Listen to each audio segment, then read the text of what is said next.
Hello students, कैसे हैं आप लोग? एज वेल एज एक्सपेक्टेड कि आप लोग काफ़ी अच्छे होंगे। एंड आज हम अगेन नेक्स्ट अपने मैथ्स के लेक्चर को मूव आगे करेंगे, जिसमें हम कॉम्प्लेक्स एनालिसिस को रीड कर रहे थे, जिसमें हम उसके न्यूमेरिकल्स को लेके चल रहे थे और उसके कुछ further numericals which are being asked in the examinations many times. तो उसमें हम अगले क्वेश्चंस को लेके चल रहे हैं। इसमें नेक्स्ट क्वेश्चन है आपका, find the complex number which satisfies this equation. और ऐसा नहीं है, देखिए मैं आपको सीधी सीधी बात करूं और जो है बिना इधर उधर घूमे हम डायरेक्टली बात करते हैं कि अगर इसके अलावा भी, ठीक है ना, मैं तो वो क्वेश्चंस लेके चल रहा हूँ which are being asked many times in the examinations, ठीक है।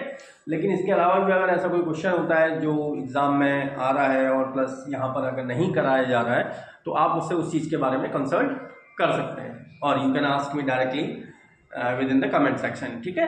तो हम अभी फॉरवर्ड अपने क्वेश्चन पे करते हैं, ठीक है। ज़्यादा टाइम वेस्ट करने से बेटर है कि हम अपने क्वेश्चन पे टारगेट करें।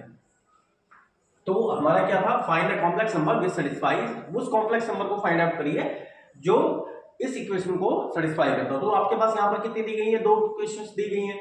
तो हम मान के चल रहे हैं लेट भी हमारा हम कॉम्प्लेक्स नंबर क्या कंसीडर करते हैं, that is in the form of x plus i y, जो हम जनरल फॉर्म में कंसीडर करते हैं, ठीक है ना। पोलर फॉर्म में दैट इज r e की पावर i थीटा। तो किसी एक इक्वेशन को कंसीडर कर लीजिए, when mod z minus 4 equals to 0, this implies that आप इसे क्या लिखेंगे, x plus i y minus 4 equals to 0।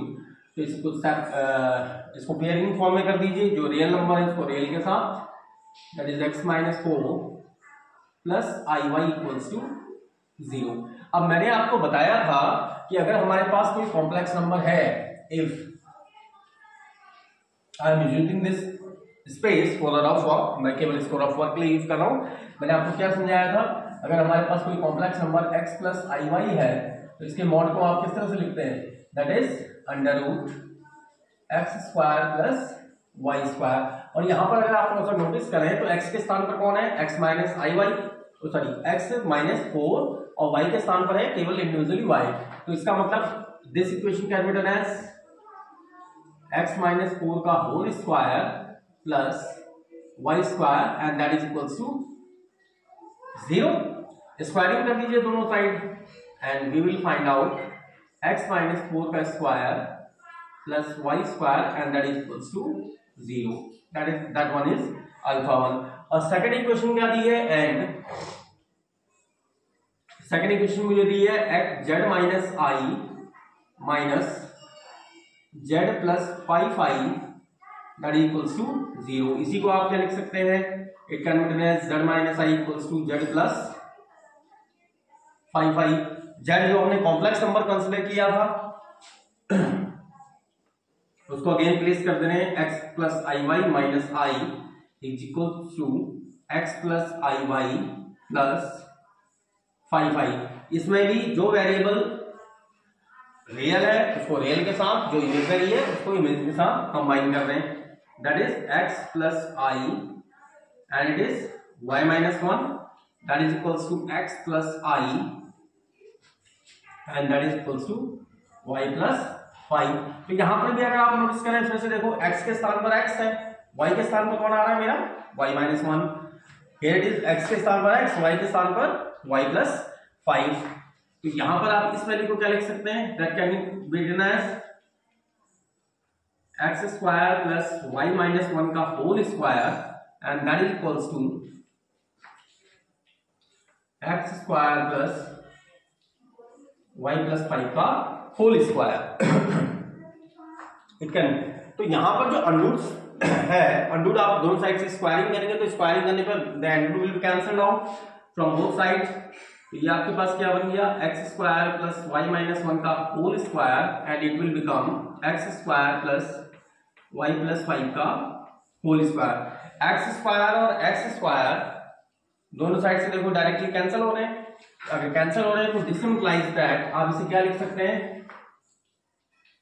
y minus 1 का whole square it is y plus 5 का होल स्क्वायर। इसका मतलब this implies that y minus 1 equals to plus minus y plus 5। अगर हम दोनों साइड से अंडरूट ले लें तो अंडरूट लेने पर यहां पर देखो आपके पास दो वैल्यूज आ रही हैं। अब जो दो वैल्यूज मेरे पास आ रही हैं, अगर मैं इसको प्लस कंसीडर करता हूं, if I consider it that like a plus 1, तो आपके पास क्या कंडीशन आ जाएगी, देखो y माइनस 1 इक्वल्स टू आ जाएगा आपके पास y प्लस 5। अब y से अगर कैंसिल हो गया तो यहां पर आ जाएगा minus 1 equals to 5। It can not be accepted, क्योंकि माइनस 1 तो मेरा 5 के कभी इक्वल हो नहीं सकता। इसका मतलब I can not accept the positive value, हम इस पॉजिटिव वैल्यू को तो कंसीडर नहीं कर सकते। तो आप सीधे सीधे यहां पर लिखिएगा क्या, here positive sign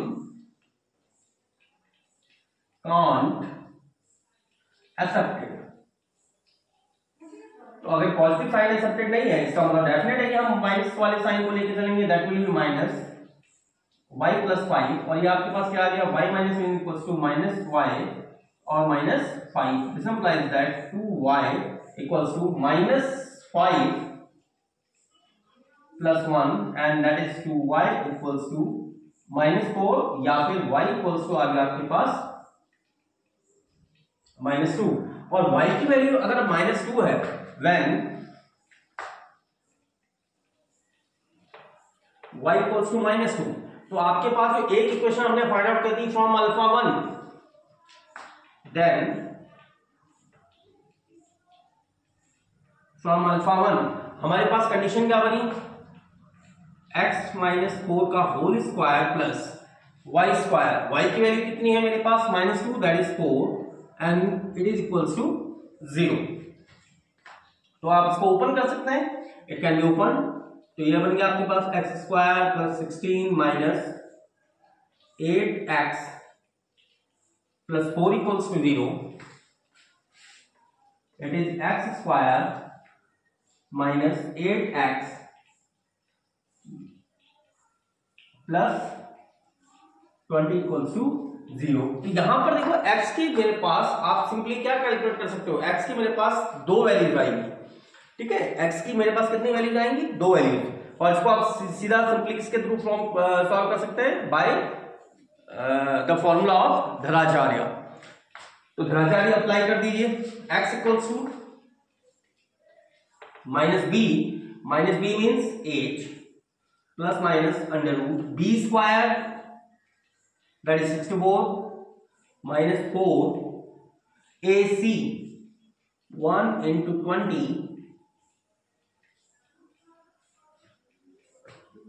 upon 2e, and that is equals to 8 plus minus under root।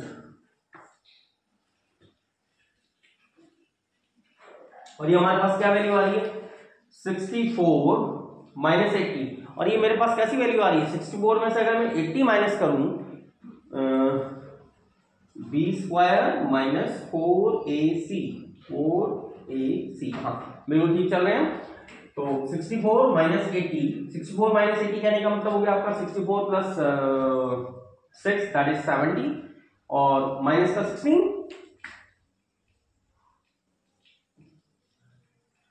and that is by 2 and it can be written as 4 plus minus 16 का रूट हो गया आपके पास 4i का मीन्स 2i। तो हमारे पास x की value क्या है, x is already imaginary 4 plus 2i। तो मेरे पास x की वैल्यू भी है and we have the value of y2, हमारे पास y की वैल्यू भी है। Is that clear? x तो हमारे पास जो एक्चुअल हमारा जो रियल नंबर आएगा वो क्या आ जाएगा, x प्लस iy। तो इसको फिर प्लेस करते हैं, फर्स्ट ऑफ ऑल इसको कॉपी कर लीजिए।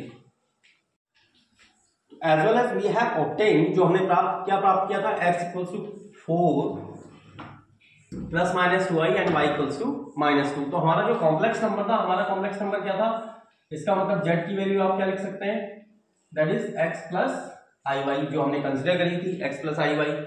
तो z हमारे पास क्या जाएगा, इट विल बी x की वैल्यू मेरे पास है plus 4 plus minus 2i and that is minus 2।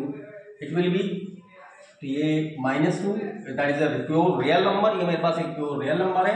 It can be written as 2 plus minus 2i। तो ऐसे दो कॉम्प्लेक्स नंबर हैं जो उस कंडीशन को क्या कर रहे हैं, सेटिस्फाई कर रहे हैं। ठीक है, आई थिंक सो आपके क्वेश्चन सही से समझ में आ गया होगा। अब मैंने नेक्स्ट क्वेश्चन में लिख ही लिया है बोर्ड पे कि find the complex number which satisfies this equation and this equation. ठीक है, देखिए मैंने क्वेश्चन इसलिए लिख दिया ताकि मैं अपना टाइम वेस्ट नहीं करना चाहता, नहीं आप लोगों का टाइम वेस्ट करना चाहता हूँ। हम मैक्सिमम क्वेश्चन अटेम्प्ट कर सकें और पॉसिबिलिटी हम ये चाह रहे हैं कि हाँ भी जितने ज्यादा इस question with in one session complete हो जाए, दैट इज टू गुड। तो नेक्स्ट क्वेश्चन मैंने क्या लिखा है, find the complex number which satisfies this equation and this equation. ये वो कॉम्प्लेक्स नंबर को फाइंड आउट करिए जो इस इक्वेशन और इस इक्वेशन को क्या करता हो, प्योरली सेटिस्फाई करता हो। तो प्योरली सेटिस्फाई करने का मतलब है कि भाई है तो मेरे पास कॉम्प्लेक्स नंबर, तो इट मींस आप यहां पर कंसीडर कर सकते हैं सॉल्यूशन में हम फिर से वही कॉम्प्लेक्स नंबर है तो हम मान ले रहे हैं let z equals to x plus i y है। इस इक्वेशन को मैं एक इक्वेशन को अल्फा 1 कंसीडर कर लो, सेकंड इक्वेशन को मैं मान ले रहा हूं अल्फा 2, देन फ्रॉम अल्फा 1 आपको दी गई है z minus 12 upon z minus 8i equals to 5/3। Since आपने एक थ्योरम पढ़ी थी, आपने थ्योरम क्या पढ़ी थी कि mod of z1 by z2 it is equals to mod of z1 by mod of z2, लेकिन जहां पर z2 should be your non zero complex number, जहां पर z2 मेरा क्या होना चाहिए, नॉन जीरो कॉम्प्लेक्स नंबर होना चाहिए, और यहां पर नॉन जीरो कॉम्प्लेक्स नंबर है ही। तो इसका मतलब मैं इस वैल्यू को क्या लिख सकता हूं, it can be written as z minus 12 upon z minus 8i and that equals to 5/3। this implies that, या फिर इसी को लिख सकते हैं आप z minus 12 equals to, इसको यहां साइन कर दीजिए, क्रॉस मल्टीप्लाई तो आती होगी आप लोगों को, that is the simple fact 5z minus 8i। अब यहां पर z की जो वैल्यू जो हम कंसीडर करके चल रहे हैं that is x plus i y, इस वैल्यू को प्लेस किया जा सकता है, it is x plus i y minus 12 and that is equals to 5 x plus iy minus 8i। this implies that 3 real number को रियल नंबर के साथ that is x minus 12 plus iy and it is equals to 5। यहां पर क्या आ जाएगा, x plus i y minus 8। फिर से देखो ये मॉडुलस के अंदर क्या वैल्यू बन रही है मेरी, x के स्थान पर x माइनस 12 और y के स्थान पर क्या बन रहा है y, और यहाँ पर x के स्थान पर तो x ही है और मॉडुलस जो है x के स्थान पर तो x ही है और y के स्थान पर क्या आ रहा है y माइनस 8। तो इसको आप क्या लिख सकते हैं, that is 3 within the under root x minus 12 का whole square plus y square and that is equals to 5 under root x square plus Y minus 8 का होल स्क्वायर, जो हमारा complex number x plus i y का क्या रहता है, models रहता है। अब यहां पर अगर हम इसकी स्क्वायरिंग कर दें तो स्क्वायरिंग करने पर मुझे क्या मिल जाएगा, it will become 9 x minus 12 का whole square plus y square equals to 25, it is x square y minus 8 का होल स्क्वायर। इसे हम ओपन कर सकते हैं ना, easily it can be open, x square a minus b का whole square simply open करना है, 12 का स्क्वायर आपको पता है 144 minus 24x plus y square it is equals to 25, it is x square plus y square plus 64 minus 16y। तो आपके पास expression क्या आ गया, 9x स्क्वायर 144 इंटू 9 3 9 3 1 2 9 6। एक बार आप लोग भी मल्टीप्लाई कर लीजिएगा, 9 4 36 3 9 4 36 3 39 दैट इज 3 कैरी एंड 12, ठीक है, माइनस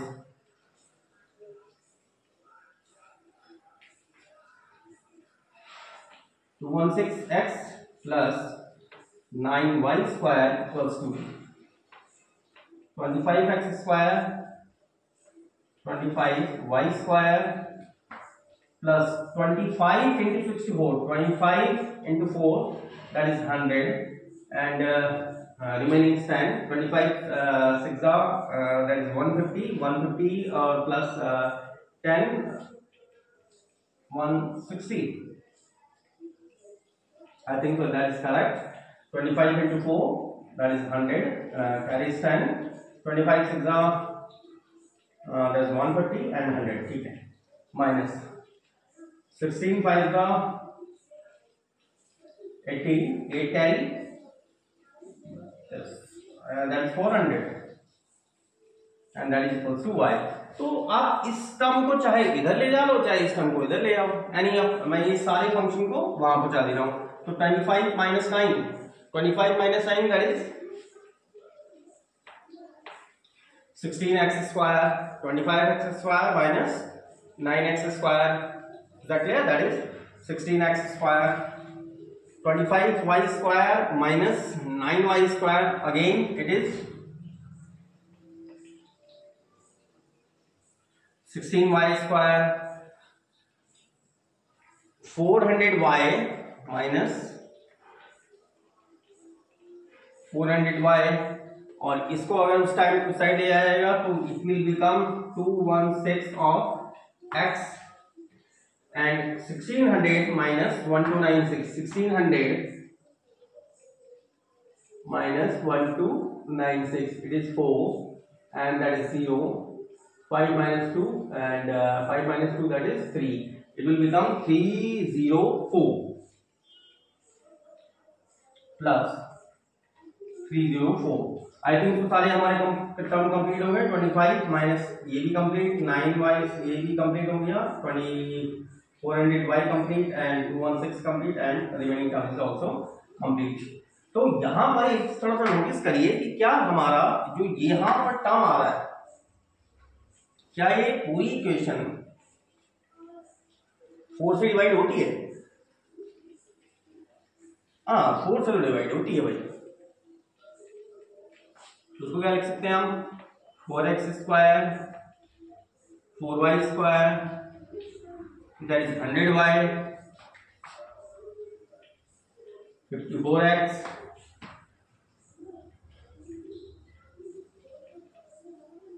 दैट इज 76।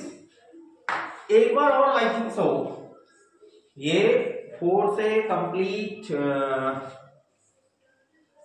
2 से कंप्लीट हो जाती है, that is 2x square plus 2y square minus 50y 27x plus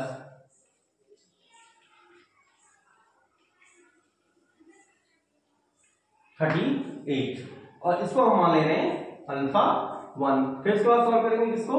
हम अपनी सेकेंड इक्वेशन अल्फा 2 को। तो एक बार इसे कॉपी कर लीजिए। फर्स्ट ऑफ ऑल जो हमने इक्वेशन फाइंड आउट करी दैट वाज इक्वेशन, ये हमारी फाइंड आउट की। सेकंड जो हमको दी गई थी क्या, कि that is modulus of z minus 4 upon z minus 8 equals to 1। और यहाँ पर देखो हमारा फिर से कौन सा कॉम्प्लेक्स प्रॉपर्टी अप्लाई हो जा रही है, that is mod of z1 upon z2 that is equals to 1। तो इसको आप फिर से हम क्या कर सकते हैं, दैट इज इन 2 पार्ट्स हम इसको ब्रेक कर सकते हैं। सिंस यहाँ पर आप किनारे पे लिख भी लीजिएगा, mod of z1 by z2 equals to होता है mod of z1 by z2 when z2 is not a zero complex number, ये एक जीरो कॉम्प्लेक्स नंबर ना हो। और यहाँ पर मेरा जीरो कॉम्प्लेक्स नंबर है भी नहीं, तो इसका मतलब मैं इसे क्या लिख सकता हूं, it can be written as mod z minus 4 upon mod z minus 8 and that should be 1, या फिर और इसे आप लिख सकते हैं z minus 4 equals to mod z minus 8। This implies that z मेरे पास क्या था, that is x plus i y, ठीक है ना। और ये मत सोचिएगा कि सर आप तो बड़ी सीरियस मूड में पढ़ा रहे हैं, ऐसा कुछ नहीं है ना, ऐसा कुछ नहीं है। बट हाँ थोड़ा सा यार फोकस करिए, ठीक है ना, क्योंकि मैं ये चाहता हूँ कि भाई मेरा हर स्टूडेंट, चाहे आप किसी भी स्टेट से बिलोंग करते हो और किसी भी सिटी से बिलोंग करते हो, I love you very much भाई, मैं सीधी सी बात कर रहा हूँ, चाहे वो मेरी स्टूडेंट एक गर्ल है, चाहे बॉय है, चाहे जो भी है, लेकिन भाई लेकिन एजुकेशन के मामले में I want to give my best. मैं आपको बेस्ट देना चाहता हूँ और आपसे एक्सपेक्ट भी करता हूँ कि हाँ भाई आप उस चीज़ को फुल्ली डेडिकेट होकर उस चीज़ को पढ़ाएं। ठीक है, तो हम अपने उस पर आते हैं, क्योंकि इसको हम बातें करते रह जाएंगे अदरवाइज। तो z-4 इक्वल टू z-8, तो ये हमारे पास क्या बन गया, x plus i y minus 4 and that is equals to x plus i y minus 8। फिर से रियल और कॉम्प्लेक्स क्वांटिटी को सेपरेट कर दीजिए। यहां पर जो मेरे पास रियल नंबर है और that is x minus 4 plus i y and that is equals to x minus 8 plus i y. ये फिर से देखो x के स्थान पर क्या आ रहा है, x माइनस 4, y के स्थान पर तो y है, यहाँ x माइनस 8 है, तो इसको आप क्या लिख सकते हैं, this implies that under root it can be written as x minus 4 का whole square plus y square and that is equals to x minus 8 का whole square and plus y square. अगर मैं दोनों साइड स्क्वायरिंग कर दूं, on squaring, तो आपके पास वैल्यू आ गई x माइनस 4 का whole square plus y square it is equals to x minus 8 का whole square plus y square. तो वाई स्क्वायर से तो वाई स्क्वायर डायरेक्टली कैंसिल हो गया क्योंकि दोनों साइड प्लस समीशन साइन के साथ है। तो आपके पास क्या आ गया, x माइनस 4 का whole square it is equals to x minus 8 का होल स्क्वायर। और फिर से अगर इसका रूट निकाला जाए तो आपके पास क्या आएगा, x minus 4 equals to plus minus x minus 8। अब यहां पर फिर से आप एक चीज देखो, अगर मैंने प्लस साइन ले लिया, ठीक है ना, मैं केवल यहां पर रफ स्पेस के लिए यूज कर रहा हूं, I am using this space for the rough work. अगर मैंने इसका प्लस साइन लिया तो आपके पास क्या जाएगा, x माइनस 8, तो ये minus 4 equals to minus 8 which is impossible. ऐसा तो हो नहीं सकता कि माइनस 4 इक्वल्स टू माइनस 8 हो जाए। इसका मतलब पॉजिटिव वैल्यू तो हमारे पास एक्सेप्टेड नहीं होगी, only we can consider the negative value. हम केवल किस वैल्यू को एक्सेप्ट कर सकते हैं, ओनली द नेगेटिव वैल्यू को कंसीडर कर सकते हैं। So taking only negative value, taking only negative value. तो अगर हम इसकी नेगेटिव वैल्यू को कंसीडर करें तो आपके पास क्या आ गया, x minus 4 equals to minus x minus 8, it is x minus 4 equals to minus x प्लस 8। This implies that 2x equals to 8 plus 4 या फिर x इक्वल्स टू, तो 2x equals to 8 plus 4 that is 12। तो x की value क्या आ गई आपके पास, 6। And when x equals to 6, तो पहली जो हमारे पास पहली फर्स्ट इक्वेशन आई थी अल्फा 1, देन फ्रॉम अल्फा 1 से आप क्या लिख सकते हैं, x को 6 प्लेस कर दीजिए। तो x को अगर मैं 6 प्लेस कर दूं तो x स्क्वायर करने का मतलब हो गया 36 2 या 72 plus 2y square minus 50y 27 into 6।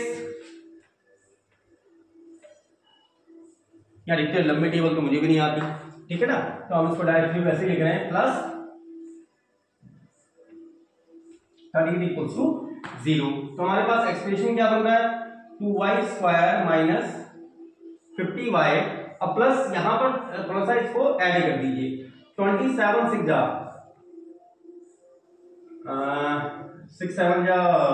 42, that is 4 carry, 6 2 या 12 and 12 and 4 that is 16 162 to ये हो गया 162 प्लस 38 और plus 72 that is 4 and 8 it is 12 and 1 आपका कैरी आ गया 8 14 that is 272। तो यहां पर आपकी वैल्यू क्या आ जाएगी,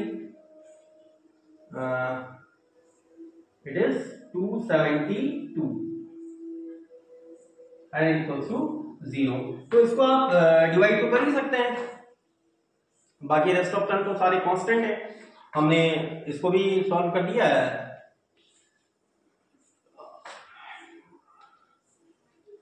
प्लस 38 एंड प्लस 72।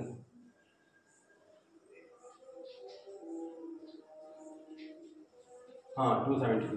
तो ये क्या रहेगा आपके पास, it is Y square minus 25 of Y और प्लस 136 इक्वल्स टू 0। मेरे पास y की एक क्वाड्रेटिक इक्वेशन आ रही है, तो y की क्या आ रही है मेरे पास, एक क्वाड्रेटिक इक्वेशन।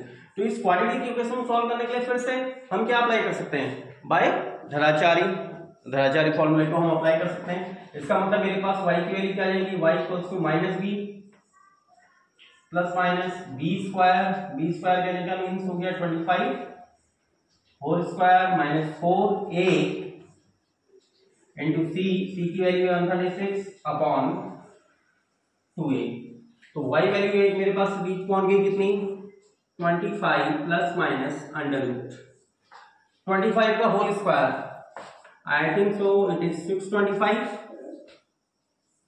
25 का होल स्क्वायर 625 माइनस 136 इंटू 4, यानी नंबर बड़े कंफ्यूज करते हैं, that is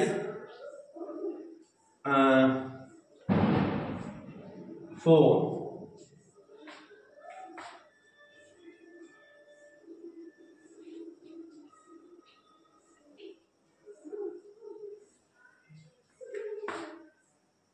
544 upon 2 that is equals to 25 plus minus, यहाँ पर सब्ट्रैक्ट करिए, 5 minus 4 that is 1 and 2 minus 4 it is 12 minus 4 that means it is 8 and upon 2। तो y की मेरे पास वैल्यू आ गई है 25 plus minus 9 by 2 that is equals to 25 plus 9 by 2 या फिर 25 minus 9 by 2। This implies that y की value अगर 25 में अगर हम 9 ऐड कर दें तो 25 प्लस 9 दैट इज 34, तो 34 का हाफ कर दो इट इज 17 और 25 minus that is 16 and it is 8। तो मेरे पास y की दो वैल्यूज हैं which are y equals to 8 and 17। so the required complex number, हमारे पास x भी था, x की वैल्यू मेरे पास क्या आई थी, x was 6, तो required complex number क्या आ गया, required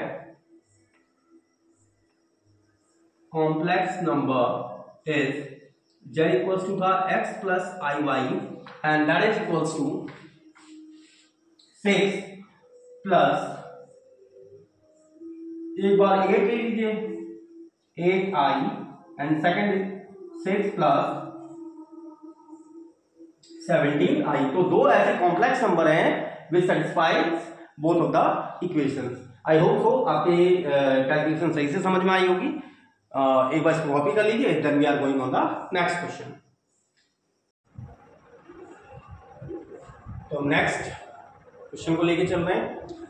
If Z1 and Z2 are the any two complex numbers, then mod of Z1 plus Z2 का whole square that will be equals to mod of Z1 square plus Z2 square if कहने का meaning समझ रहे हैं आप लोग। if कहने का मतलब होता है if and only if कहने का मतलब अगर और अगर। तो यहाँ ये चीज ध्यान रखिएगा, if जहां पर भी हमारे पास ये कंडीशन आती है if की, that means I have to prove that from two sides।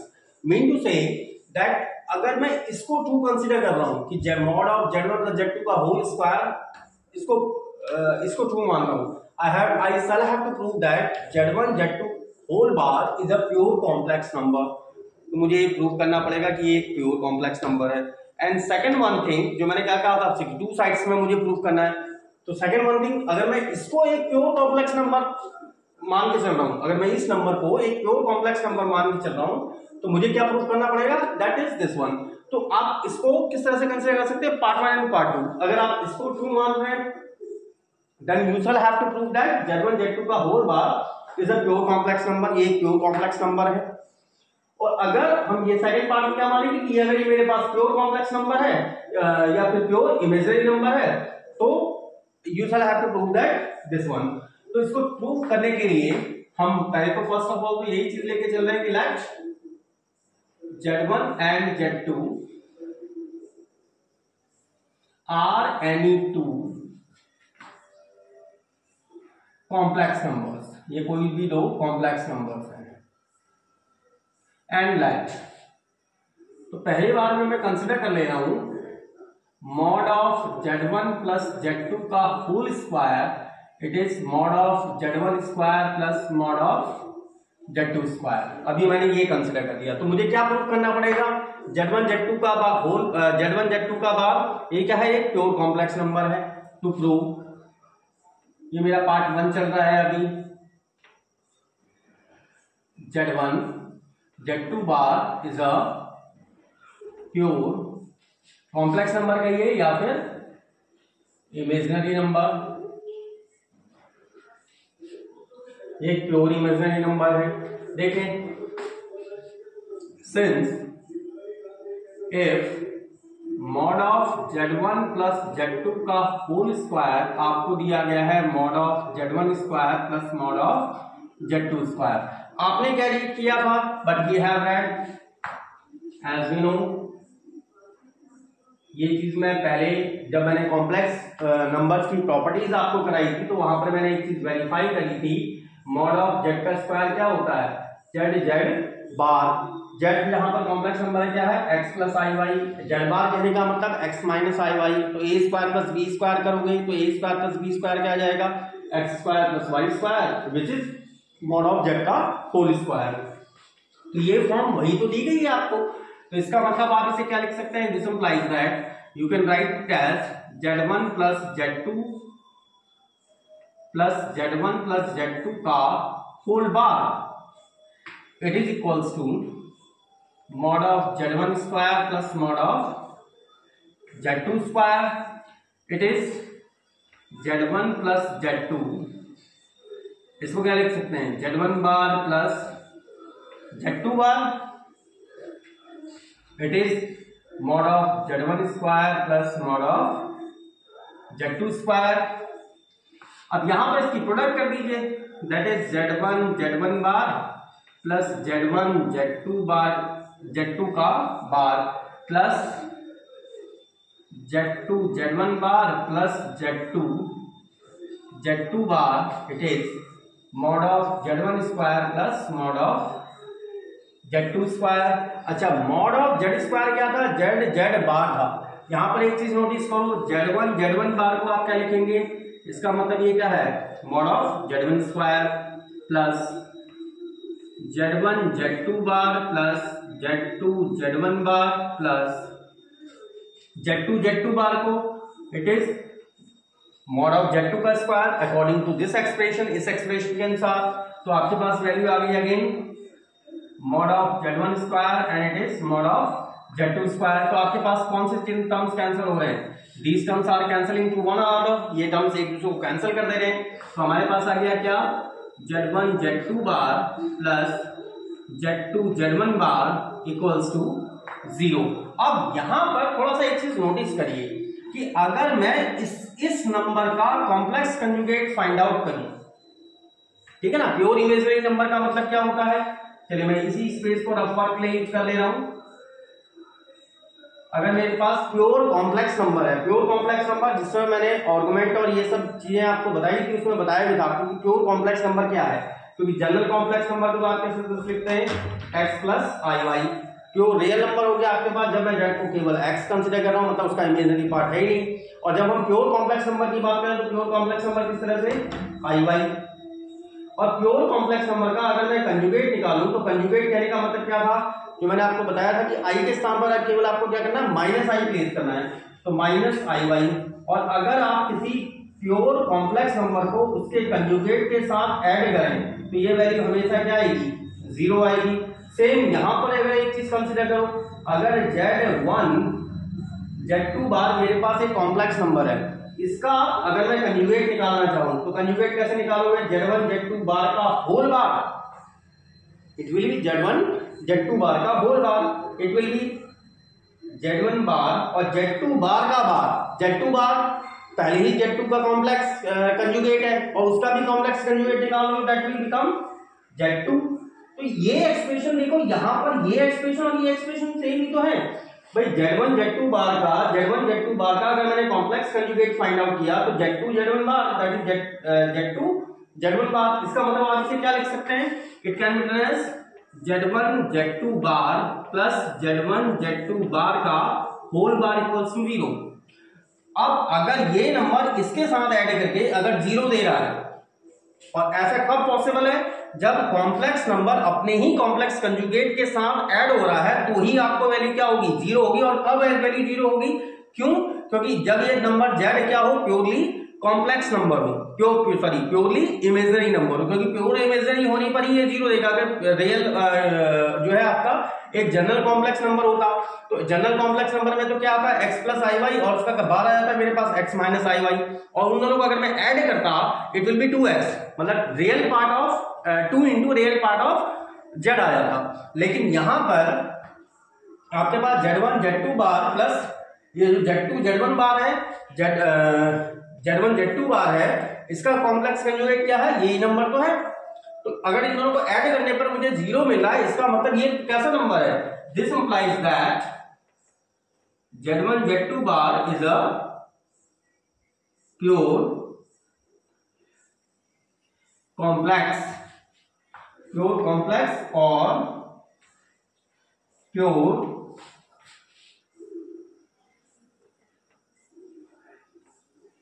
Imaginary number. ये हमारे पास क्या है, प्योर इमेजिनरी नंबर। तो ये हमारा पार्ट 1 कंप्लीट हुआ है। सेकंड बार में आप क्या कंसीडर करके चलेंगे, सेकंड बार में हम ये कंसीडर करके चलेंगे कि अगर Z1 Z2 बार एक प्योर इमेजिनरी नंबर है तो this one is true, this identity is true. तो पार्ट 2 में हम क्या ले सकते हैं, पार्ट सेकंड में यहां पर मान लेने की let Z1 Z2 bar is a pure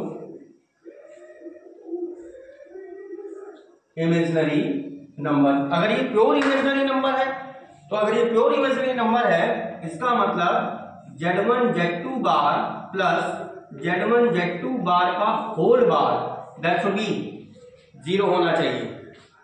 is that clear? चलिए एक बार इसको कॉपी कर लीजिए, then after we are going on the upward.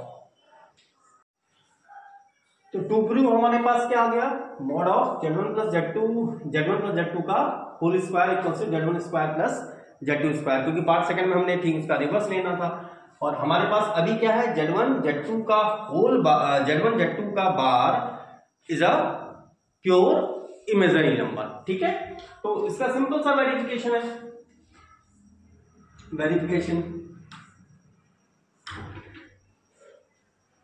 सीधा सीधा कैलकुलेट करिए, calculating mod of Z1 plus Z2 का whole square. Mod of Z1 plus Z2 का होल स्क्वायर आप क्या लिख सकते हैं, फिर से आपके पास मैं वही कंडीशन रिपीट कर रहा हूं, सिंस मॉड ऑफ Z का स्क्वायर क्या था मेरे पास, that is Z1 bar Z bar, it can be written as Z1 plus Z2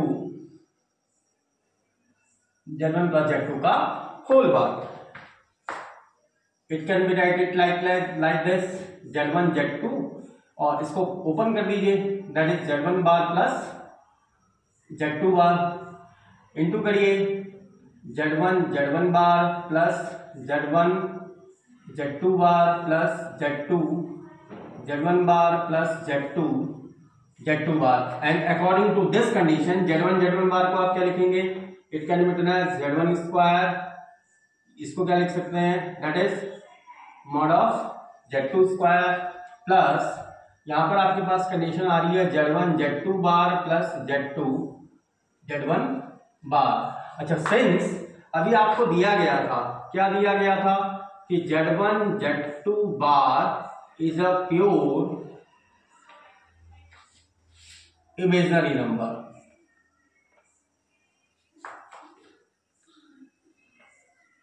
is a pure imaginary number. इसका मतलब अगर ये प्योर इमेजिनरी है, जैसे प्योर इमेजिनरी क्या था मैंने आपको पहले ही बताया, Z equals to i y, तो अगर उसका कॉम्प्लेक्स कंजुगेट में निकालूं तो that is minus i y.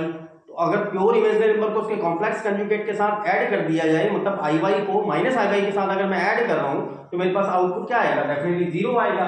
तो इसका अगर हम इसका मतलब Z1 Z2 बार को इसके कॉम्प्लेक्स कंजुगेट के साथ, Z1 Z2 बार के कॉम्प्लेक्स के साथ अगर मैं ऐड कर दूं तो इसका ये वैल्यू डेफिनेटली क्या होनी चाहिए, 0 होनी चाहिए, that is Z1 Z2 bar plus यहां पर अप्लाई करिए Z1 बार Z2 बार का bar it is Z2 equals to 0। तो ये टर्म मेरे लिए 0 नहीं है, इसका मतलब आपके पास क्या आ गया Z1 प्लस Z2 का whole square and that is equals to only which is left Z1 square plus Z2 square.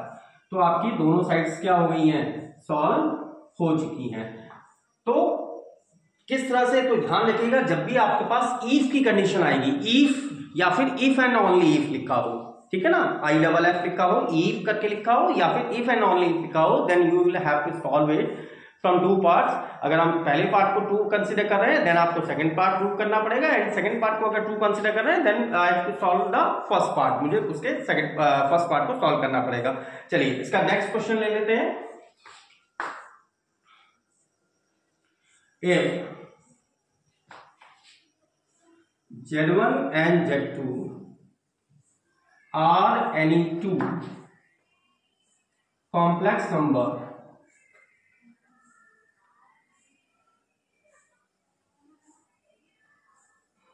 such that mod of Z1 minus Z2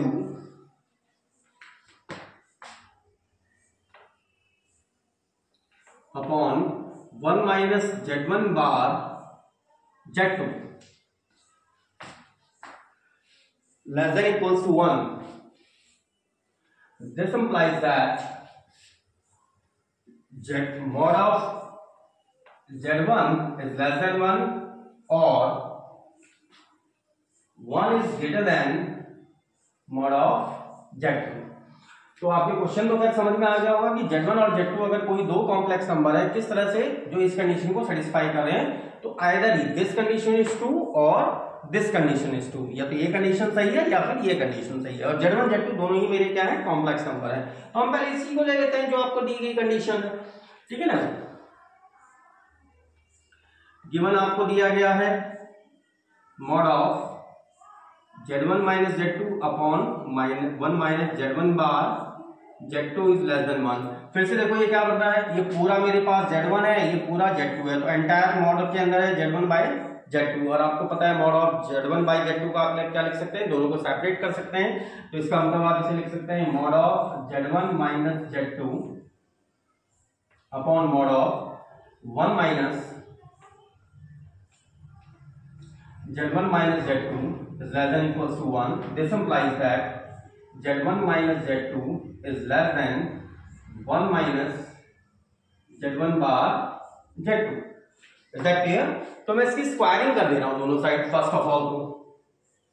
तो आपके पास क्या आ गया, Z1 minus Z2 का whole square should be less than 1 minus Z1 bar, that is Z1 minus Z2 का whole square. तो यहां पर देखो फिर से आपके पास कैसे कंडीशन आ गई, सिंस आपके पास फिर से वही कंडीशन आ गई है mod of Z square it is Z बार। हमारे पास मॉड ऑफ Z स्क्वायर क्या होता है, Z बार होता है, और ये दोनों ही form mod of Z square की फॉर्म में है। तो Z बार कहने का मतलब इस साइड को आप क्या लिखेंगे, it can be written as Z1 minus Z2 and Z1 minus Z2 का whole bar, it should be less than 1 minus Z1 bar Z2 और 1 minus Z1 बार Z2 और इस पूरी का होल बार। या फिर इसी इक्वेशन को क्या लिख सकते हैं, और it can be written as Z1 minus Z2। इस बार को दोनों के साथ अप्लाई कर दीजिए, it is Z1 bar minus Z2 bar should be less than 1 minus Z1 bar Z2। Here it is 1 minus 1 के ऊपर बार लगाने से कोई इफेक्ट नहीं पड़ने वाला, क्यों, क्योंकि 1 कैसा नंबर है, it is a pure real number. तो रियल नंबर का कॉम्प्लेक्स तो होता नहीं है, ठीक है ना। रियल नंबर का अगर मैं कॉम्प्लेक्स कर, क्योंकि इसके साथ आई नहीं है, क्योंकि कॉम्प्लेक्स कंजुगेट कब मिलेगा मुझे, जब आई को हम माइनस आई से रिप्लेस करेंगे। तो आई को माइनस आई रिप्लेस करने का तो यहाँ तो कोई अर्थ ही नहीं होता, क्योंकि हमारे पास ये प्योर रियल नंबर है। तो केवल कॉम्प्लेक्स किसका आएगा, इस नंबर का आएगा। तो Z1 बार का बार अगर अप्लाई करें तो Z1 बार का bar that is Z1 and it is Z2 bar. अब यहां पर इन दोनों की क्या कर दीजिए, प्रोडक्ट कर दीजिए। तो ये यहां पर क्या आ गया आपके पास Z1 bar minus Z1 Z2 bar minus Z2 Z1 bar plus Z2 bar it should be less then, पहले 1 से मल्टीप्लाई करिए, 1 minus Z1 Z2 bar minus Z1 bar Z2 plus Z1 bar Z2 and it is Z1 and Z2 बार। तो एक बार इसको copy कर लीजिए, निराकर हम फिर से ऊपर से स्टार्ट कर रहे हैं। तो लास्ट जो हमने आइडेंटिटी फाइंड आउट करी थी दैट वाज दिस वन, जो लास्ट क्वेश्चन की थी हमारी। अब आपको क्या पता है कि भाई अगर मेरे पास कोई भी कॉम्प्लेक्स नंबर है, देखिए मैं आपको पहले भी बोल चुका हूं कि आप अगर उसको रीजनेबल वे में लेके चलेंगे तो दैट इज टू गुड, इससे मार्क्स कटने के चांसेस हमारे काफी कम हो जाते हैं। तो हमारे पास क्या था, मॉड ऑफ जेड स्क्वायर हम क्या लिख सकते हैं, जेड जेड बार। इसका मतलब जेड वन बार को हम क्या लिख सकते हैं, that is mod of Z one का square minus Z one bar minus Z one bar plus Z two bar, that is mod of Z two square which is less than 1 minus, ये इसी के साथ है, यहाँ अलग से नहीं है, that is Z1 bar minus Z1 bar Z2 plus, यहां पर इसको रीअरेंज कर दीजिए, it is Z1 bar Z1 Z2 and Z2 bar. अब यहां पर देखो कुछ कॉमन टर्म आपको दिखाई दे रहे हैं, Z1 Z2 bar with negative, this one यहां भी नेगेटिव में है, Z2 Z1 bar Z2 Z1 बार ये भी नेगेटिव है, तो दोनों साइड से तो ये कैंसिल हो गए। तो आपके पास यहां आउटपुट में क्या रह गया, Z1 bar plus mod of Z2 bar it is less than 1 minus Z1 bar Z2, it is mod of Z1 square and second one is mod of Z2 square. सारे टर्म को एक साथ ले आइए, that is Z1 square plus Z2 square with in the mod, ठीक है, -1 plus it is mod of Z1 square and Z2 square and that is less than 0। अब यहां पर आप कॉमन टर्म्स हम क्या कर सकते हैं, ऑब्टेन कर सकते हैं, सॉरी ये पॉजिटिव में है तो ये यहां पर पॉजिटिव में है, तो यहां आके ये क्या बन जाएगा, नेगेटिव बन जाएगा। तो अब इसमें कॉमन टर्म देखो, इसको मैं इसके साथ ले रहा हूं, इट इज Z1 स्क्वायर -1, एक टर्म मैंने ये ले लिया, माइनस इस टर्म और इस टर्म में mod of Z2 square common ले लें अगर, मॉड ऑफ Z2 स्क्वायर, वो भी नेगेटिव साइन के साथ दे रहा हूं, तो अंदर वैल्यू क्या आ जाएगी आपके पास, mod of Z1 square again -1 which should be less than 0। तो आपके पास कंडीशन क्या बन गई, it is mod of Z1 square -1 and 1 minus Z2 square should be less than 0। अब आपके पास देखो ये कंडीशन क्या आ रही है, ये कंडीशन मेरे पास किस तरह से आ रही है कि A into B less than 0। अच्छा, अगर A into B less than 0 है, A के मैं किसको कह रहा हूं, दिस फंक्शन, और B किसको कह रहा हूं, इस वैल्यू को। अब A इंटू बी अगर लेस देन 0 है, इसका मतलब A और B में आइदर A इज नेगेटिव और B नेगेटिव, या तो A नेगेटिव होना चाहिए, क्योंकि A अगर नेगेटिव हुआ तो दो नंबर्स का प्रोडक्ट जिसमें से एक नेगेटिव है वो 0 से छोटा होगा, या तो B नेगेटिव हो जाए तो भी इनका प्रोडक्ट लेस देन 0 होगा। अगर दोनों पॉजिटिव हुए तो दोनों पॉजिटिव नंबर का प्रोडक्ट कभी 0 से छोटा तो हो नहीं सकता, दो पॉजिटिव नंबर्स का प्रोडक्ट कभी 0 से छोटा होगा नहीं, या फिर दोनों नेगेटिव हो जाए तो दो नेगेटिव नंबर्स का प्रोडक्ट भी कभी 0 से छोटा नहीं होगा। इसका मतलब one of them is negative and another one is positive. तो इसमें से आप कुछ भी कंसिडर कर सकते हो। तो अगर मैं एक को पॉजिटिव और एक को क्या कंसिडर कर लूं, नेगेटिव नंबर कंसिडर कर लूं, तो अगर हम ये मान लें if mod of Z1 square -1 is less than 0, this implies that 1 minus mod of Z2 square must be greater than 0। तो ये वैल्यू क्या है, लेस देन 0, इसका मतलब ये वैल्यू नेगेटिव है and this value is positive. तो ये आपके पास क्या आ गया, mod of Z1 square is less than 1 या फिर mod of Z1 is less than 1 और इसको क्या लिख सकते हैं, 1 is greater than mod of Z2 का square, this implies that 1 is greater than mod of Z2। तो आपको यही चीज प्रूव करनी थी कि या तो ये ट्रू है या फिर ये ट्रू है। I think so this question will be well understand to you, आपको काफी अच्छे से समझ में आया होगा। Now we are taking the next one. तो नेक्स्ट वन क्वेश्चन को लिखिए,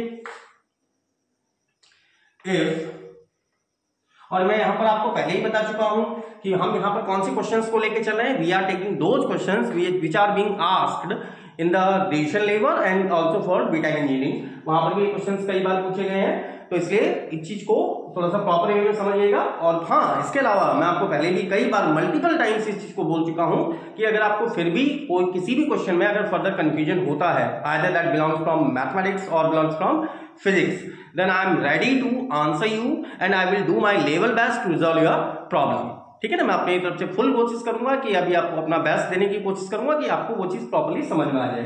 तो अगर हमारे पास if Z1, Z2 and Z3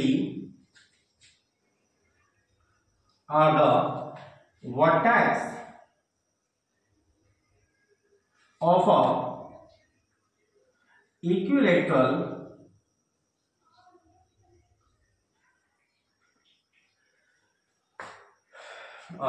of a equilateral triangle, then verify. And this question has been asked multiple times in your examination, and then you should have to verify 1 upon Z1 minus Z2 plus 1 upon Z2 minus Z3 plus 1 upon Z3 minus Z1 equals to 0। तो आपको क्या verify करना है, 1 upon Z1 minus Z2 plus 1 upon Z2 minus Z3 plus 1 upon Z3 minus Z1 equals to क्या होना चाहिए, हमारे पास 0 होना चाहिए। तो इक्विलेटरल ट्रायंगल तो हमें पता है ना कि इक्विलेटरल ट्रायंगल क्या होता है। इक्विलेटरल ट्रायंगल कहने का मतलब एक ऐसा ट्रायंगल जिसकी तीनों साइड्स क्या होती हैं, इक्वल होती हैं। All the three sides of the triangle are equal. तो अगर मैं इसका सॉल्यूशन कंसीडर करूं, भाई ये मेरे पास, हम मान ले रहे हैं कि ये मेरे पास इक्विलेटरल ट्रायंगल है, ए बी सी, और अगर ये इक्विलेटरल ट्रायंगल है मतलब A B, A C and B C तीनों क्या होंगी, इक्वल होंगी। And second one thing, each angle will be π/3, प्रत्येक एंगल क्या होगा हमारे पास π/3 होगा। तो हम मान ले रहे हैं, और इसका वर्टेक्स मान लो Z1 है, ये तो आप किसी को भी कोई चीज कंसीडर कर सकते हैं। इसका वर्टेक्स Z2 है और इसका वर्टेक्स Z3। अब आप ये मत सोचिएगा कि सर ने यार ये तो कभी बताया नहीं कि हाँ भी हम Z1 Z2 Z3, यार ये है क्या। अगर मैं इसको x1 प्लस y1 कंसिडर कर रहा हूं तो ऑर्डर्ड पेयर फॉर्म में क्या है, x1 y1, और ऑर्गेंड प्लेन में है। भाई ऑर्गेंड प्लेन में आप इसे रिप्रेजेंट नहीं कर सकते। भाई ऑर्गेंड प्लेन अगर मेरे पास ये है तो x1 y1 आप मान लीजिए ये है, x2 y2 ये है, x3 y3 ये है। इन तीनों पॉइंट को मिला दीजिए। ये तो मेरा ऑर्गेन प्लेन है ना। ऑर्गेन प्लेन में एक एक्सिस तो मेरी रियल एक्सिस है, एक्स एक्सिस मेरी रियल एक्सिस है, and this one is imaginary axis. और अगर मुझे भाई इसको मैंने ए कहा है, इसको बी कहा है, इसको सी कहा है, अगर मुझे बी से ए की वैल्यू चाहिए, इसका मतलब इन दोनों के बीच की दूरी चाहिए, और दो पॉइंट के बीच की दूरी क्या होगी।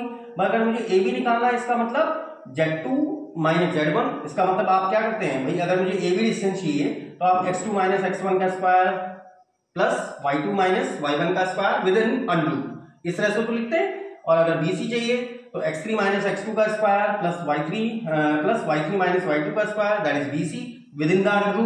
और ऐसे CA चाहिए या AC चाहिए तो x3 माइनस x1 का square plus y3 minus y1 का square, that is simple fact. और ये क्या है, एंगल्स। और एंगल्स आपको पता है, एंगल हम जब कॉम्प्लेक्स नंबर के केस में देते हैं तो दैट इज एंगल आपको क्या रिप्रेजेंट करता है, that is representing just the argument of the complex number. Angle हमारा क्या रिप्रेजेंट करता है, जो आर्गुमेंट z होता है और किसी भी कॉम्प्लेक्स नंबर का जो आर्गुमेंट होता है वो क्या रिप्रेजेंट करता है, that is the angle theta. which is made by that complex number with the initial line.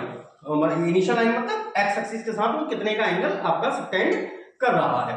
तो फर्स्ट ऑफ ऑल इतना कॉपी कर लीजिए, then we are going in the upward direction. तो हमारा जो ट्राइंगल था that was a equilateral triangle. तो हमारे पास अगर इक्विलैटरल ट्राइंगल जो मैंने आपको बताया अभी कि इक्विलैटरल ट्राइंगल है, दैट इज आप क्या लिख सकते हैं इसका सॉल्यूशन में कि हमारे पास अगर इक्विलैटरल ट्राइंगल है तो ए बी इक्वल्स टू क्या हो जाएगा, B C and that must be C A. तीनों साइड इक्वल होंगी एंड ईच एंगल, जो हमारा प्रत्येक एंगल होगा it will be pi by 3. प्रत्येक एंगल क्या होगा मेरे पास पाई बाई 3 के इक्वल होगा. अच्छा, अब यहां पर A B equals to B C equals to C A. ठीक है, अब मैं आपको पहली चीज तो ये बताना चाह रहा हूं या फिर ये सिखाना चाह रहा हूं कि अगर मैं ए बी को निकालना चाहूं, भाई ए बी को मैंने अभी बताया था भाई ये बेसिकली क्या है, Z1 अगर मैं x1 प्लस आई y1 कंसिडर कर रहा हूं तो ये क्या है, x1 y1 है, x1 y1 है, ये x2 y2 है, ये x3 y3 है.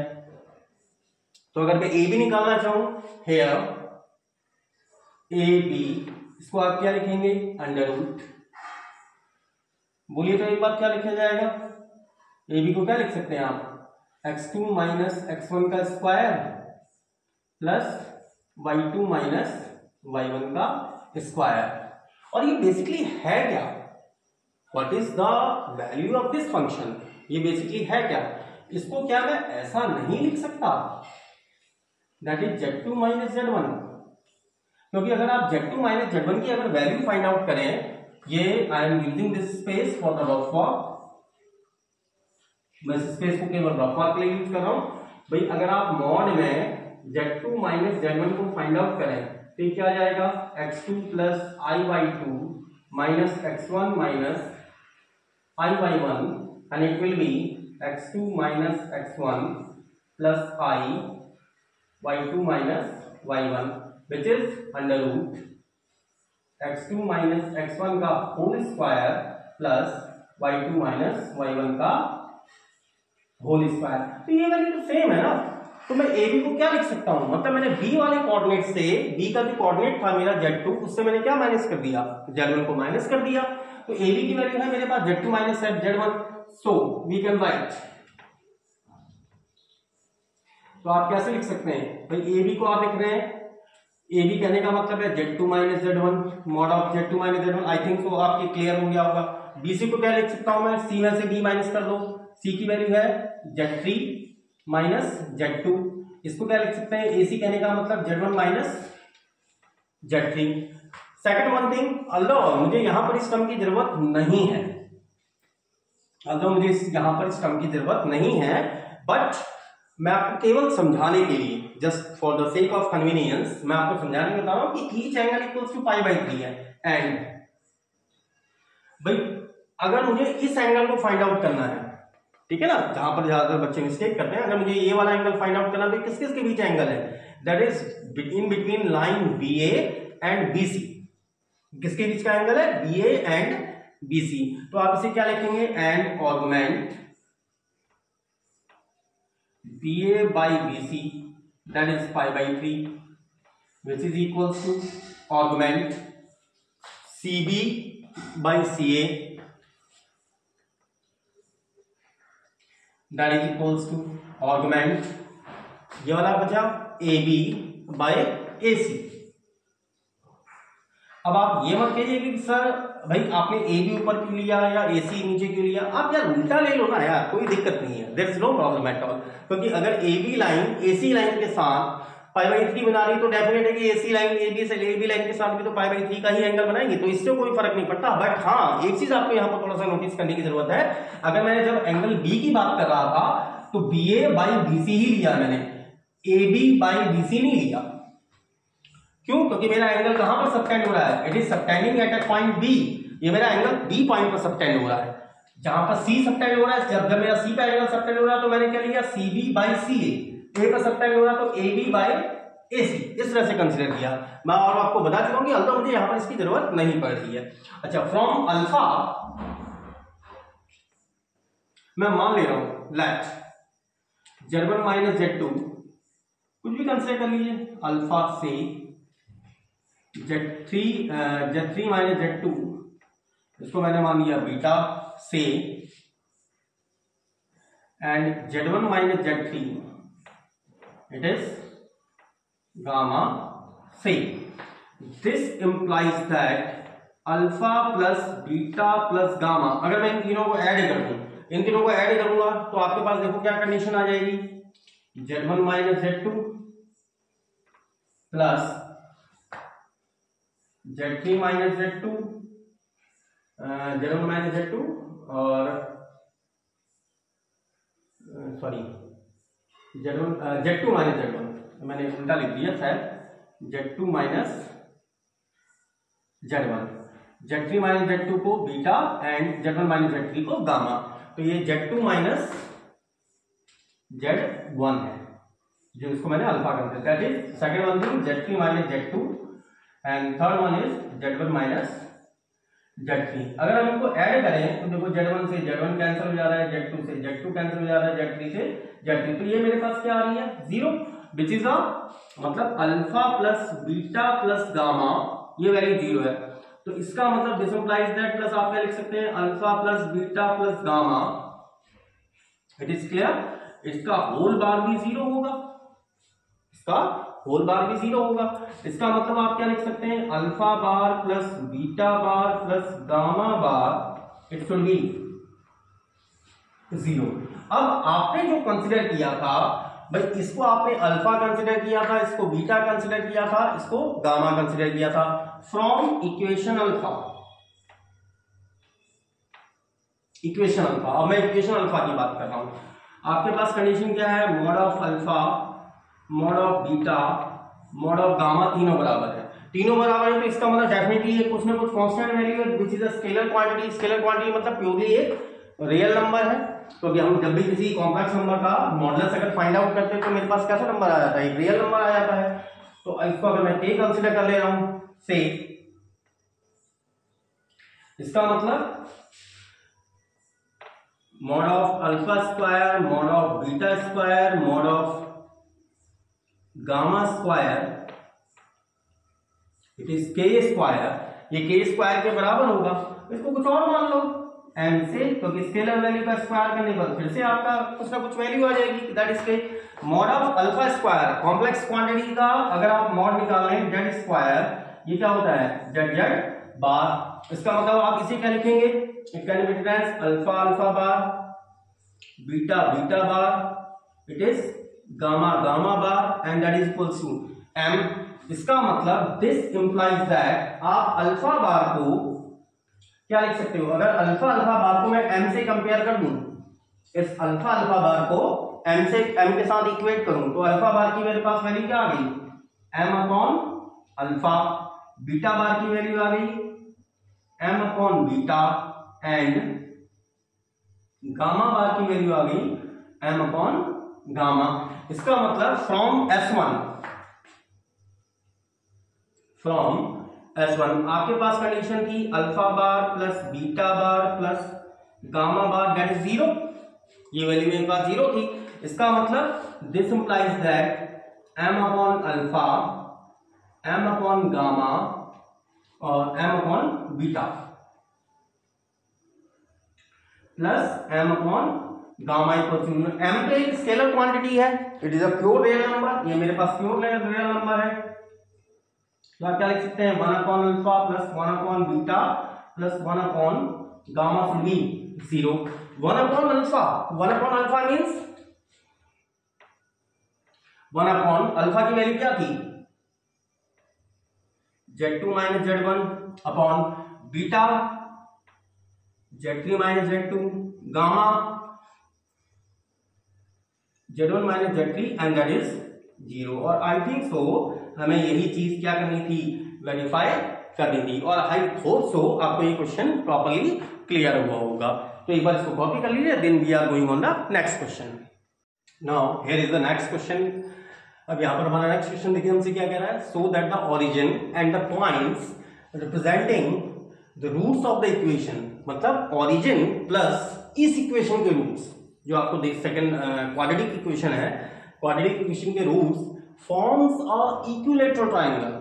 मतलब आपके कितने पॉइंट हो गए, एक तो हो गया ओरिजिन, और डेफिनेटली ये क्वाड्रेटिक इक्वेशन है, डेफिनेटली इसके कितने रूट्स आ जाएंगे मेरे पास, 2 रूट, तो 3 पॉइंट्स आ गए हमारे पास, 3 पॉइंट्स आ गए। तो आपसे क्या कह रहा है कि वो तीनों पॉइंट्स एक इक्विलैटरल ट्रायंगल को फॉर्म कर देंगे अगर पी स्क्वायर बराबर क्या हो, 3q हो। ठीक है, तो आपके पहली चीज तो एक चीज समझ में आ गई कि आपको कौन कौन से पॉइंट दिए हुए हैं, 3 पॉइंट दिए हुए हैं। पहला, एक तो ओरिजिन है, ओरिजिन मान लूंगा मैं O, और आपको पता है इसके कोऑर्डिनेट क्या होते हैं, 0,0 दैट इज 0 + 0i। इसको मान ले रहा हूं A, इसको मान लिया मैंने Z1 और इसको मान लिया Z2। इसका मतलब Z1 Z2 को ही मैं क्या मान के चल रहा हूं, that are roots of this equation. मतलब ये तीनों पॉइंट्स क्या कर रहे हैं, ये एक इक्विलैटरल ट्रायंगल को फॉर्म कर रहे हैं। तो इक्विलैटरल ट्रायंगल मैं कैसे प्रूव कर सकता हूं भाई, इससे पहले वाला जो क्वेश्चन हमने किया था इक्विलैटरल ट्रायंगल पर ही बेस किया था। तो इक्विलैटरल ट्रायंगल मेरे पास क्या होता है, जिसकी तीनों, आइदर तो मैं ये प्रूव कर दूं कि इसकी तीनों साइड्स इक्वल है, then it will become an equilateral triangle, or either I can prove that each angle is π/3। अब it depends on you, ये आप पे डिपेंड करता है कि आप किसी तरह से भी प्रूव कर दीजिए, या तो तीनों साइड्स को इक्वल कर दीजिए, और you can prove also that each angle is π/3। किसी भी तरह से इसको प्रूव किया जा सकता है। तो हम मान ले रहे हैं, जैसे मैंने यहाँ Z1 और Z2 कंसिडर कर लिया, तो मैं मान ले रहा हूं कि let Z1 and Z2 are roots of equation z square plus pz plus q equals to 0। हमने मान लिया Z1 और Z2 क्या है, इसके रूट्स हैं। अच्छा, अब जो आपने इंटर में पढ़ा था, मैं पहले इंटरमीडिएट की बात कर रहा हूं। I am using this space for the rough work. ठीक है, हम इसको रफ वर्क यूज करें just to make you understand. आपने इंटर में क्या पढ़ा था, अगर मेरे पास कोई भी quadratic equation x² plus bx plus c है, तो अगर इसके रूट्स x1 और x2 हैं, देन सम ऑफ रूट्स क्या होता है, इसके मूलों का योगफल, that is sum of roots. इसको आप क्या लिखते थे, माइनस का b/a, and product of these roots x1 x2 it is c/a। याद आ रहा है आपने जो इंटर में पढ़ा था, वही चीज हम यहां पर अप्लाई कर सकते हैं। ये भी मेरे क्वाड्रेटिक इक्वेशन ही तो है। तो अगर हम इसके रूट्स Z1 और Z2 हैं, तो इसका मतलब आप यहां पर क्या लिख सकते हैं, Z1 plus Z2 that is sum of roots, it is minus का b/a, it is minus p, a की वैल्यू तो मेरे पास 1 है, and product of this roots, product of the roots equals to it is q। तो आपके पास दो condition है कि Z1 प्लस Z2 की वैल्यू माइनस p के बराबर होगी, और Z1 Z2 की वैल्यू x के बराबर होगी, दैट विल बी q। लेकिन आपको एक कंडीशन दी गई है, क्या, p² बराबर 3q। तो मैं यहां पर ये मान ले रहा हूं कि p² 3q के बराबर है। अगर p, क्योंकि आपको प्रूव क्या करना है, आपको ये प्रूव करना है कि अगर 0 0 that mean to say that origin, और Z1 Z2 अगर इसके वर्टेक्स हैं, तो ये मेरा एक इक्विलैटरल ट्रायंगल है, मैं मान ले रहा हूं कि वर्टेक्स है, then I shall have to prove that ये मेरे लिए एक इक्विलैटरल ट्रायंगल बन जाएगा। तो if we consider, if we are considering, और वी कंसीडर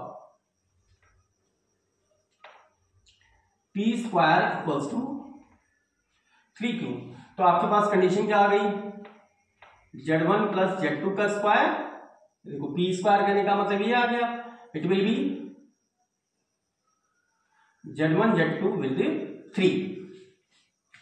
इसको ओपन कर सकते हैं, a प्लस b² से ओपन करिए, Z1 plus Z2 square plus 2Z1 Z2 equals to 3Z1 Z2, या फिर इसी को क्या लिख सकते हैं आप, Z1 square plus Z2 square बराबर Z1 प्लस Z2। अब इस इक्वेशन को दो तरीके से लिखा जा सकता है, we can write it in the two forms. किस तरह से,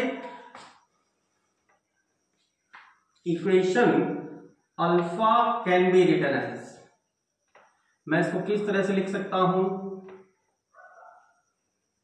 एक तो मैं ऐसा लिख सकता हूं इसे Z1 square plus Z2 square, Z1 square बराबर Z2 स्क्वायर बराबर क्या था, Z1 Z2। तो इसी को आप क्या लिख सकते हैं, Z1 स्क्वायर बराबर Z1 Z2 minus Z2 square, या फिर यहां पर क्या आ गया, Z1 square that is equals to, यहां से आप Z2 कॉमन निकाल सकते हैं, it is Z1 minus Z2, and इसी इक्वेशन को, the same equation, it can be written as Z1 square Z2 square जो मेरे पास Z1 Z2 था, अब यहाँ पर देखो पहली बार में मैंने किसको साइन किया, इधर साइड को Z2 को साइन किया, अब मैं Z1 को साइन कर दे रहा हूँ। It is Z2 square, that one is Z1 Z2 minus Z1 का square, it is Z2 square and Z1 अगर मैं कॉमन कर दूं तो Z2 माइनस Z1। तो यहां पर आपके पास एक कंडीशन आ रही है क्या, Z1 square by Z2 it will be Z1 minus Z2, और यहां से कंडीशन आ रही है Z2 square by Z1 it is Z2 minus Z1। इसका मतलब अगर मैं दोनों साइड मॉडुलस ले लूं, अगर हम दोनों साइड मॉडुलस ले लें तो मॉडुलस लेने पर आपके पास कंडीशन क्या बनी, Z1 square by Z2 it will be Z1 minus Z2, इसको मैं मान ले रहा हूं S1, and Z2 square by Z1 it is Z2 minus Z1, it is S2।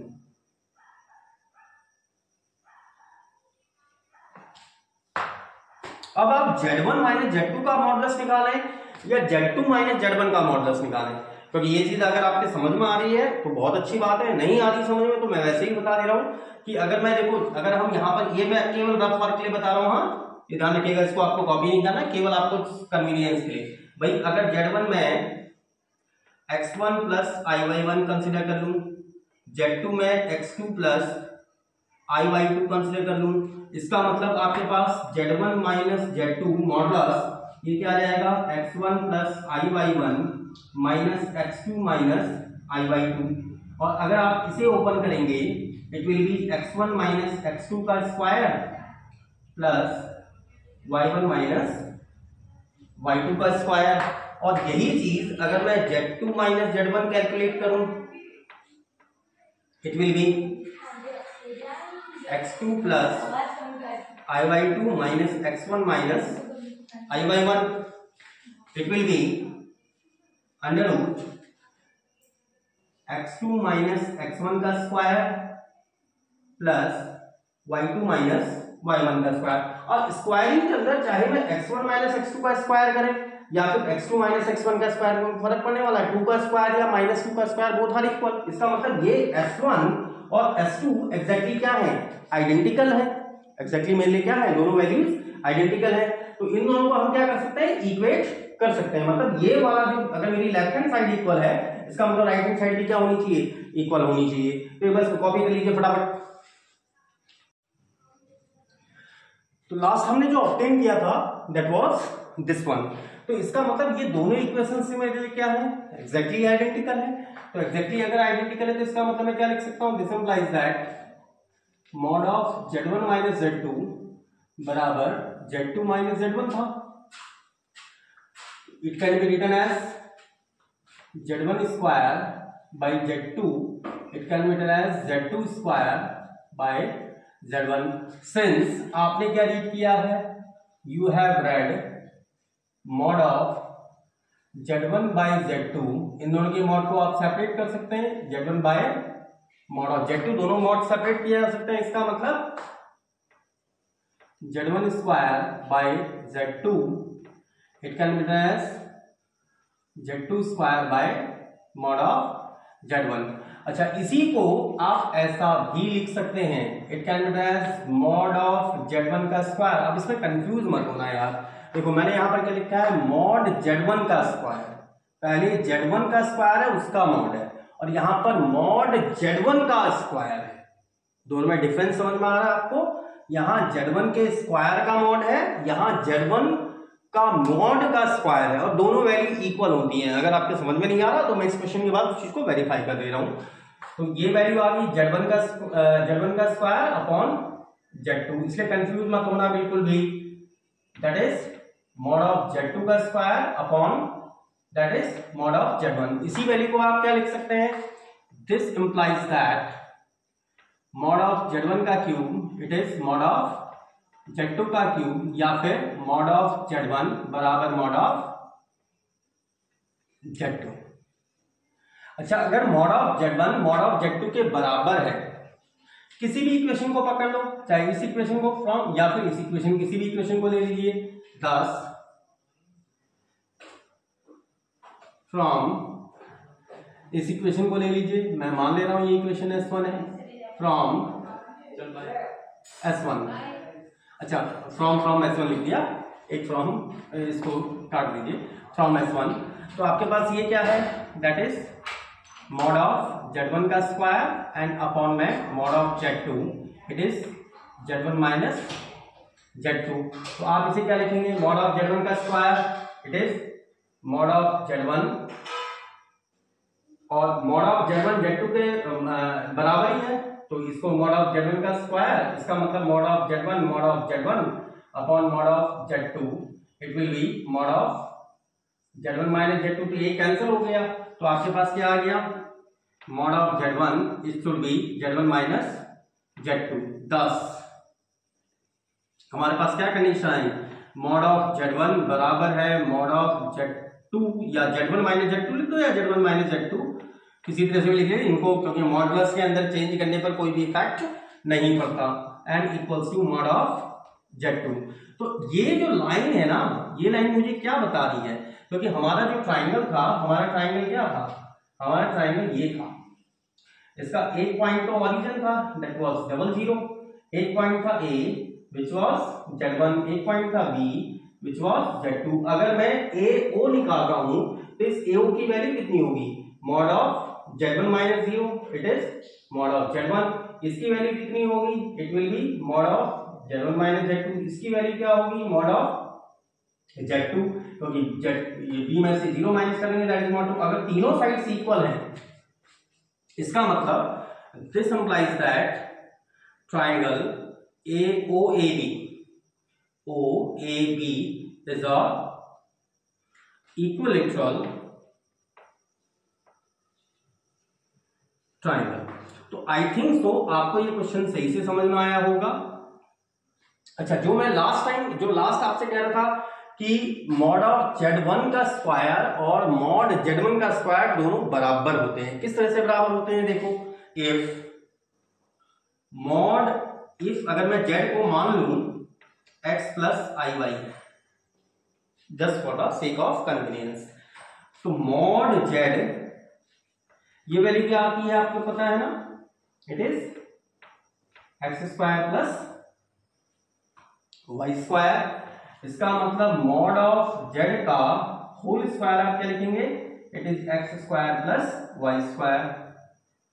अच्छा, सेकेंड वन थिंग, पहले Z स्क्वायर के मॉड को कैलकुलेट कर दीजिए, मतलब सॉरी Z स्क्वायर को कैलकुलेट कर दीजिए, एंड अगर मैं Z स्क्वायर को कैलकुलेट करूं, it is x plus IY का होल स्क्वायर। तो इसका स्क्वायर अगर हम कैलकुलेट करें, it is x square minus y square plus 2i XY। Clear. अब इसका अगर हम मॉड कैलकुलेट करें, this implies that mod of Z square, तो मॉड ऑफ Z स्क्वायर क्या है, देखो x के स्थान पर ये है, y के स्थान पर ये है, तो इसको आप क्या लिखेंगे आप, it can be written as x square minus y square का होल स्क्वायर प्लस 2xy का होल स्क्वायर। और ये आपके पास क्या आ गया, mod of Z square, it is under root, इसे ओपन करें, x to the power 4 plus y to the power 4 minus 2 x square y square plus 4 x square and y square, and it will become x to the power 4 plus y to the power 4 plus 2 x square and y square।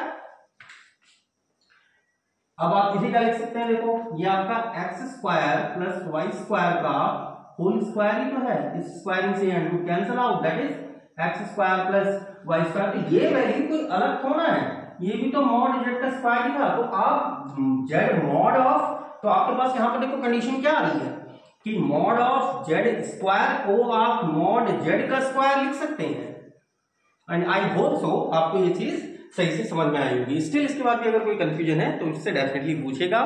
देखिए, मैं फिर repeat कर रहा हूँ, आज का तो खैर मैं सेशन अभी एंड कर रहा हूँ, लेकिन मेहनत करिए भाई। और मैं जैसे बार बार कहता हूँ, अगर आपको कोई भी कंफ्यूजन होता है तो मुझसे पूछिए, एंड अगर आपको समझ में चीज़ें समझ में आ रही हैं तो चैनल को लाइक करिए, सब्सक्राइब करिए और प्लस कमेंट के थ्रू मुझे बताइए कि भैया आपको अगर कहीं पर भी कोई दिक्कत होती है या कहीं पर कोई चीज़ समझ में नहीं आ रही है कि सर क्या प्रॉब्लम चल रही है। तो मैंने खुद ही बता चुका हूँ कि मैं भी खुद एक स्टूडेंट हूँ, ठीक है ना। I am not a master, ठीक है ना। मैं मास्टर हूँ इन फिजिक्स में, इन मैथमेटिक्स में, not a master of physics and mathematics. मैं मास्टर नहीं हूँ फिजिक्स का और ना ही मास्टर हूँ साइंस का। मैं मास्टर किस में हूँ? मैथ्स में और फिजिक्स में मैं मास्टर हूँ, मास्टर नहीं हूँ। किसका मास्टर? फिजिक्स का मास्टर नहीं हूँ या मैथ्स का मास्टर नहीं हूँ, because there is no body in entire of the universe. Even if चाहे हम अल्बर्ट आइंस्टाइन सर की बात करें या सर रामानुजन की बात करें तो वो भी ऐसे नहीं है कि हाँ ये जो किसी के मास्टर, क्योंकि वो they will always and I was always be a student of science. तो मैं आपकी तरफ से पूरा प्रयास करूंगा कि मैं आप लोगों को उस चीज में सेटिस्फाई कर पाऊं, इसलिए आप लोग भी मेहनत करें और इसके फर्दर क्वेश्चंस हम नेक्स्ट सेशन में लेंगे। Till then good bye, take care और वर्क हार्ड करिए। ठीक है, गुड बाय।